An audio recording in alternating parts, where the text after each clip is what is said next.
Un projecteur, un écran, une infinité d'univers, d'images, d'histoires, de sensations. À travers les films, ce n'est pas seulement des voyages qui s'offrent à nous, c'est quelque chose de plus vertigineux, d'indéfinissable. C'est l'apanage ultime des arts. La combinaison, lorsqu'elle est parfaitement maîtrisée, qui forme une nouvelle perspective, une osmose que l'on a envie d'apprécier à l'infini. Mais il arrive parfois qu'une œuvre venue de nulle part opère une transformation radicale, propose quelque chose d'unique, ou qui n'arrive qu'une fois par décennie. Une digression, un pas de côté, une parenthèse inattendue qui peut se révéler autant perturbante que fascinante.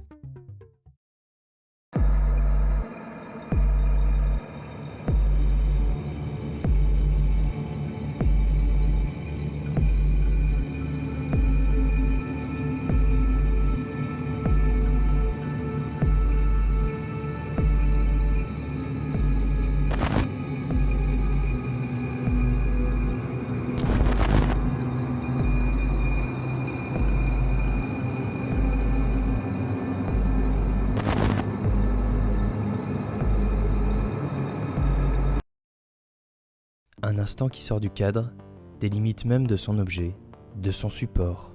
Un médium qui n'est alors qu'une prison pour une âme qui ne désire que de s'en libérer.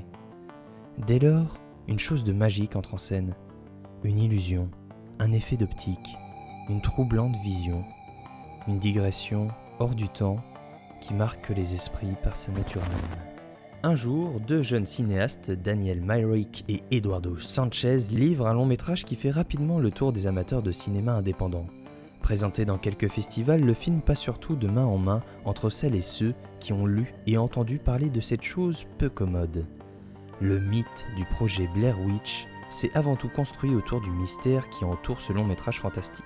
Produit pour une poignée de dollars par de jeunes cinéastes et sans grande tête d'affiche venus tout droit d'Hollywood, le film intrigue ceux qui ne l'ont pas encore visionné et marque les esprits de ceux qui ont osé le découvrir. Techniquement novateur car filmé comme un faux documentaire, le projet Blair Witch lance définitivement la mode des films en found footage dans le genre du cinéma horrifique. Du fait de ce parti pris de mise en scène osé pour l'époque, Myrick et Sanchez jouent constamment sur l'effet de la suggestion. On ne voit rien, on n'entend rien, on découvre des indices, comme les personnages perdus dans cette forêt que l'on dit hantée. On ne voit, du début à la fin, que ce que les personnages veulent bien nous faire voir.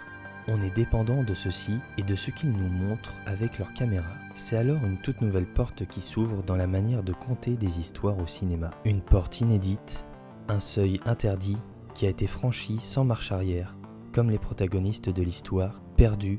On avance vers une fin certaine, mais jusqu'au dernier instant inconnu. Redoutant cette fin terrifiante, omnubilé par celle-ci, agrippé, crispé, suffocant, un enfer sur le point de prendre un dernier tournant, sur une route obscure, traversant les ténèbres pour un ultime acte de torture.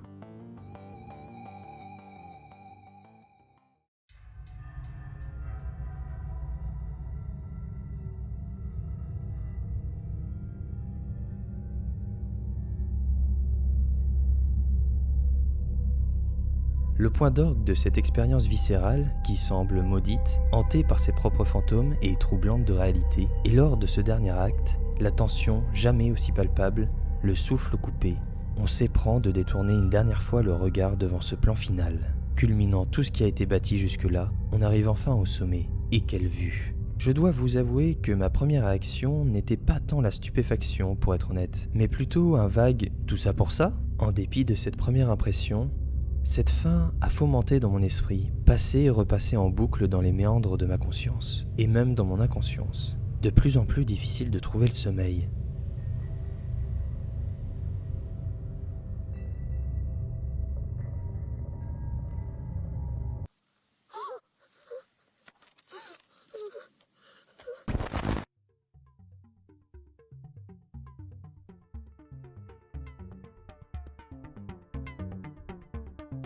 Des images, des sens, des visions que je ne pouvais désormais plus chasser de mon subconscient, obnubilé par ce dernier aperçu, pétrifié de terreur, sans savoir comment et si je pourrais un jour m'en défaire. Des frissons, la chair de poule, dès l'instant où ces formes obscures traversaient ma pensée, comme les personnages du film, j'étais alors, moi aussi, prisonnier de celui-ci. Marqué à jamais par une expérience d'abord innocente, puis la sensation d'être coupable, tel un voyeur indiscret, sans pouvoir agir devant le drame mis en scène. Aucun moyen de leur venir en aide ne reste que le constat effroyable, celui de la mort. Une curiosité interdite dont la culpabilité indéniable ronge notre âme.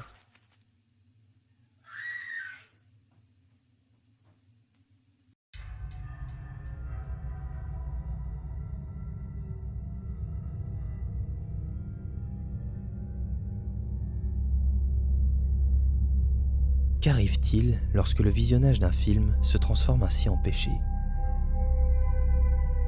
Parmi les 7 péchés capitaux, c'est sans doute celui de curiosité qui correspond le mieux avec l'acte. On fait ainsi un détour, une digression du chemin, occulter la lumière pour mieux se rapprocher des ténèbres. Et la vie ne semble plus être qu'une longue errance de culpabilité. Mais comment un film peut-il nous faire ressentir toutes ces choses en même temps ? On touche alors du doigt la puissance d'une œuvre et de tout ce qu'elle dépasse.